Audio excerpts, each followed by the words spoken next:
So, we are going to talk about intuitive and mindful eating.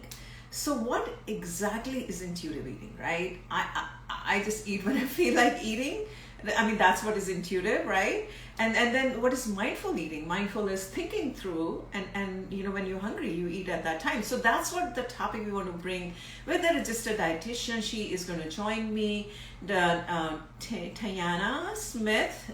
So she's going to join me in 1 second, and then we're going to start going through all these questions of difference between mindful eating, intuitive eating, all those things. So just hang on for 1 second.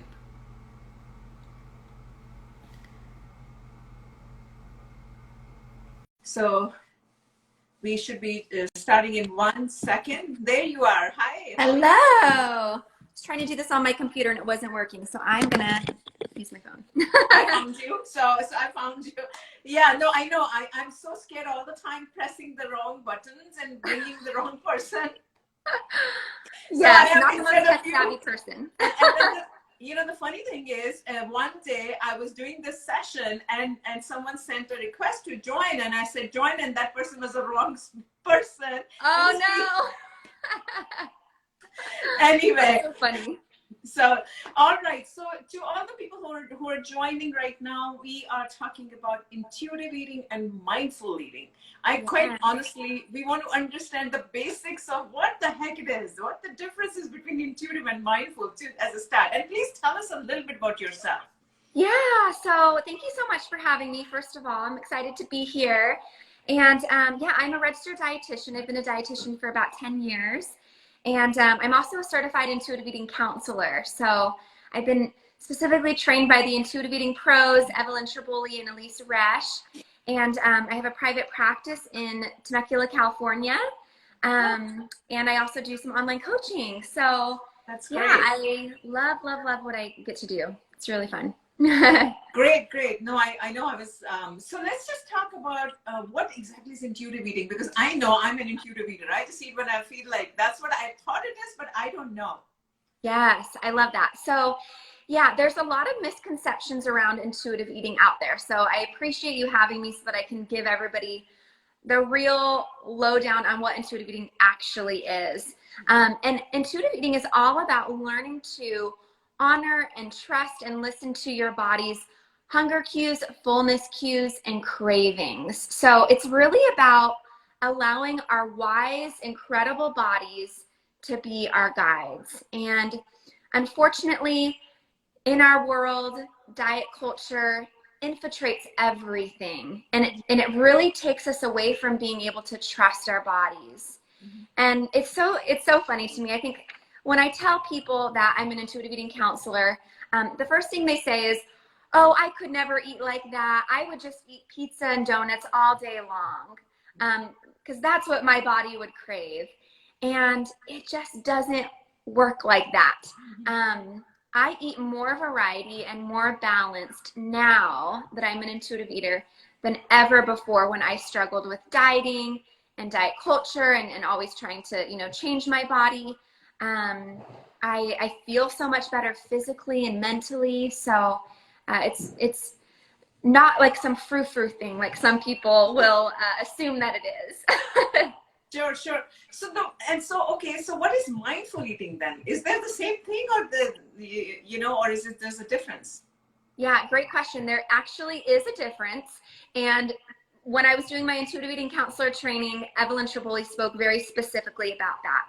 And she said, you can be an intuitive eater and eat mindfully simultaneously. Mm-hmm. But if you're eating mindfully, you can also be stuck in diet culture mentality, meaning right. Somebody could be, quote unquote, mindfully counting their calories, mm-hmm. or mindfully counting their macros, or mm-hmm. mindfully dieting.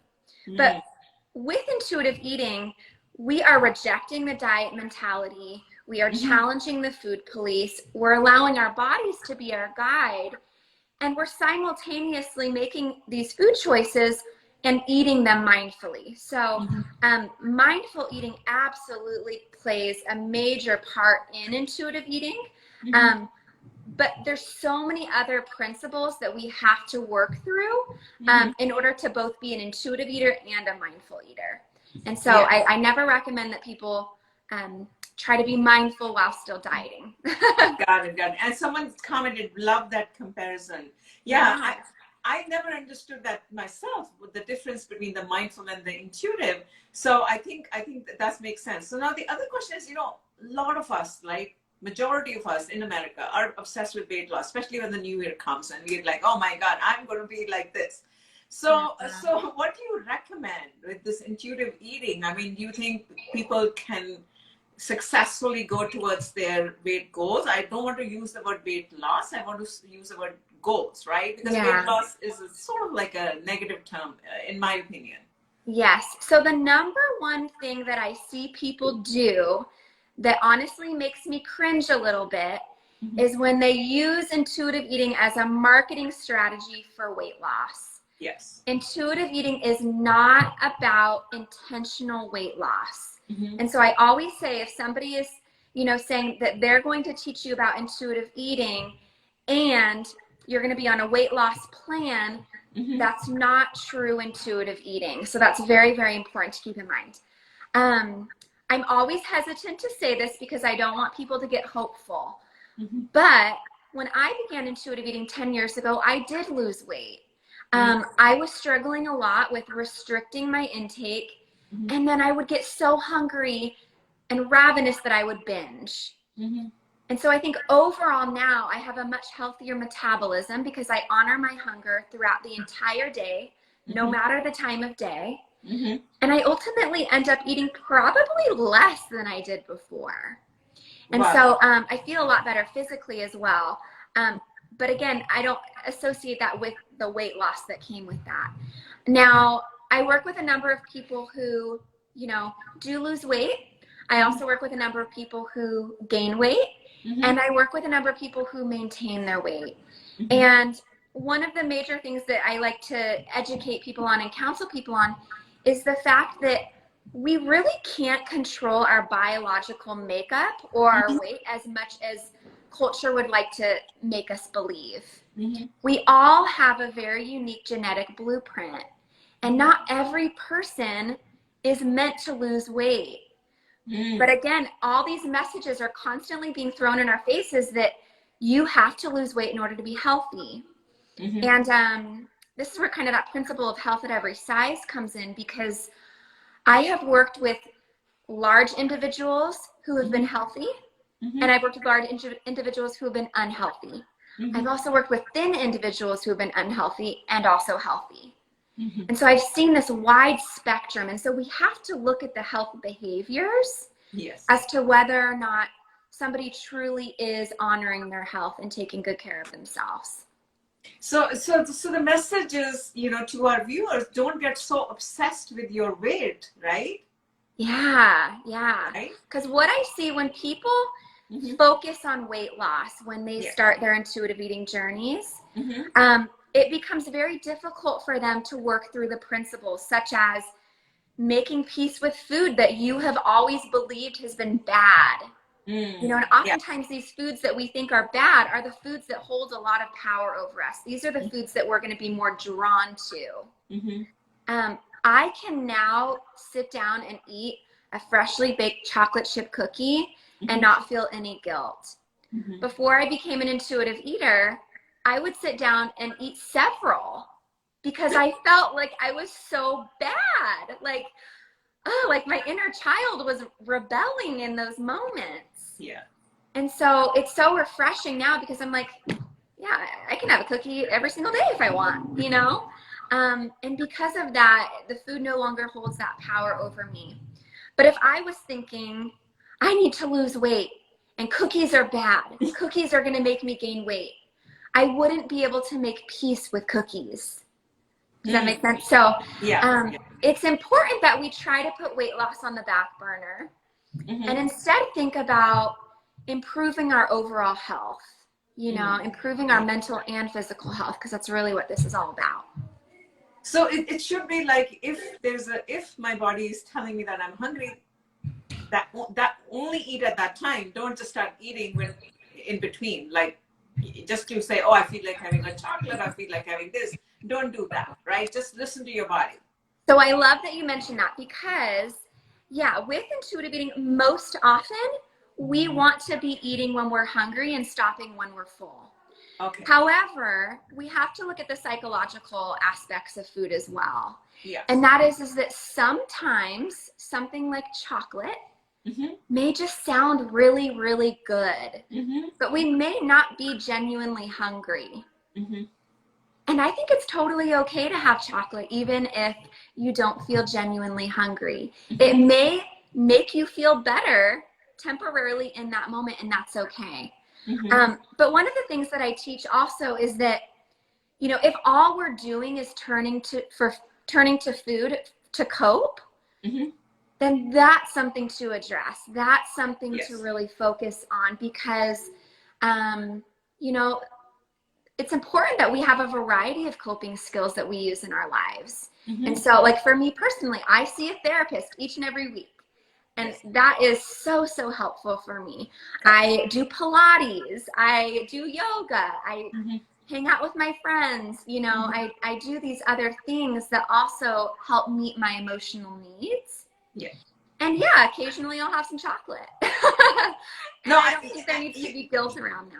You're right, because I think most of us use food as an emotional release, right? If we're feeling bad, anxious, you know, I mean, irrespective of what people want, like you end up eating a chocolate or something else, because you're trying to take care of those emotions via food. So, right? Yes. Absolutely. Anxiety that's happening in the world right now, for example, so much COVID surge, so much anxiety. And I notice myself, I'm like, suddenly like, I need to calm myself. Yeah. And food is a quick, easy way to do that. And so it's an easy go-to for a lot of people. And it's natural as human beings for us to want to avoid discomfort. You know, like you mentioned anxiety, like that, I think pretty much every single client I work with suffers from anxiety to some degree, and food, whether it's through restricting it or binging or mindlessly eating, is a way for them to cope with that. And sometimes it's more about learning to just be able to sit with that too and know that these emotions aren't going to kill us, you know, that it's going to be okay. These emotions will pass. Absolutely. You don't need to use food to you know, solve the problem all the time. Correct. Any questions anyone has? I see a question. I don't know how to kind of see it out there, but to see all right, what are we talking about? We are talking about intuitive eating and mindful eating. Well, sorry you just joined. You can catch the replay. I'm going to put it on the Insta Live and you can catch it. Anything else you like to talk about or say? Yeah, just I think for a lot of people, when it comes to intuitive eating, they're really fearful because they think if I learn to make peace with food in my body, I'm just going to let myself go. Or like I'm going to just hate my body. And that actually couldn't be further from the truth. I think body image work is very important to do simultaneously alongside intuitive eating. And it's a journey. You know, also body image is a relationship with your body, and it takes time and a lot of consistent effort. And so if anybody is just thinking like, oh, food freedom sounds amazing. It sounds great to not have to stress over what I'm eating, when I'm eating, how much I'm eating, all of that, and to just feel at peace with my body. But I'm scared. Like I get that. I think most of my clients, before working with me, they feel a little bit nervous, but then usually within a week or two, they're like, okay, I'm feeling really hopeful. And I wish I would have started this a long time ago. And so, just as a registered dietitian, like I'm passionate about health. And a lot of people think that intuitive eating is anti-health, and that just simply isn't true. I just think, again, there's so many misconceptions out there about it. But I know personally for myself, I am way healthier now than I ever was before, when I was struggling with food rules and, you know, deeming foods as good or bad, and being hard on myself. Like all that did actually was make my health worse. So anyways, that's just what I would say for anybody that's maybe feeling nervous or anything. People can also DM me as well if they have additional questions. I'm more than happy to help and also just kind of spread the truth about this, because like I said, there's a lot of misinformation out there. Absolutely. And I think a lot of us don't understand what intuitive eating is, and it's important to talk about this subject, right? To really make all of us aware that it's not bad. And that's what I used to think, that, oh my God, intuitive eating meaning like whatever I feel like, and that's different than what you're describing. Yeah. I mean, I like the most common thing that I hear is like, oh, I'm just gonna eat pizza and donuts all day long if I make peace with food. One of the things I actually discovered throughout my intuitive eating journey is that I don't even really like donuts. Like, there's certain foods that I'm like, wow, before when I was presented with certain things, I felt like I couldn't get enough. And now it's like, no, I'm more selective actually now, because if I'm going to have a donut, like that better be fresh. It better be the flavor that I like, because otherwise, why? What's the point? But when, we have all these food rules, it's easy for us to just feel sort of out of control when we're presented with things that we think are bad. Okay, well, thank you so much. I think it's very informational session. Yeah, someone said that me either. I don't really like donuts. Even I don't like donuts, actually. I don't know what it is. I used to at one point in my life, and I'm like, oh my God, no. The main thing is try to eat healthy, right? In the sense, fruits, vegetables, non-processed foods, right? That's the message. Yeah, I mean, I just teach balance. I teach people how to menu plan in a way where they're getting all of their nutritional needs met. Yes. I'll be honest, occasionally, I will eat processed foods, and I think that that's actually totally okay. Yeah. But we also have to think about how are certain foods making us feel. I think one of the reasons I don't really love donuts is because I don't find them to be very satisfying, like from a filling standpoint. And it's just not enough for my breakfast. Like I just don't feel sustained. And so that's another thing that I like to talk with people about is honoring their health, and that, how are certain foods making you feel, and how do you want to feel? And how can we combine foods in a way that you feel good and you're still meeting all of your needs and also curbing your cravings? Okay, so someone's asking a question, what's a good alternative when wanting to binge? Wow. So the number one thing that I hear from people when they struggle with binging is they feel like, I need to have these foods out of my house. Like, if I have them in my house, I'm going to feel out of control with them. Yes. People often feel like this because, for one, they're never allowing themselves to have it, so it feels forbidden. The novelty has not worn off because you don't allow yourself to have it much. And then when you do, you feel out of control. So I always say, if there's certain foods that you feel out of control with, you should actually eat them more.